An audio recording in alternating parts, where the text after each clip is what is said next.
আমি আবার রান্নাঘরে চলে এসেছি। তো আজকে আমার মেয়ে সন্ধেবেলার সময় চিকেন পকোড়া খেতে চেয়েছে। তো তার জন্য এই দেখো বন্ধুরা, আমি প্রথমে কুচি কুচি করে নিয়েছি কিছু চিকেন।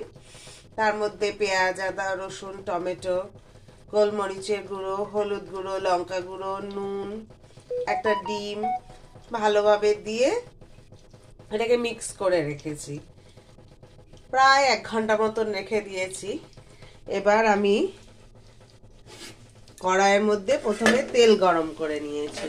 তেল গরম করে নিয়ে পকোড়াগুলো ছেড়ে ভাজতে শুরু করেছি কম আঁচে। খানিকক্ষণ ভাজা হবে।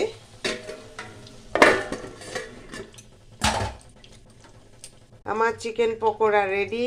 Tomato sauce, chilli sauce, mayonnaise, শসা দিয়ে কেমন লাগছে সেটা তোমরা কমেন্টসে জানিও। আর ভিডিওটা লাইক, শেয়ার, সবার শেষে সাবস্ক্রাইব করতে ভুলো না। টাটা বন্ধুরা, আবার কালকে আমি একটা নতুন রান্না নিয়ে হাজির হব।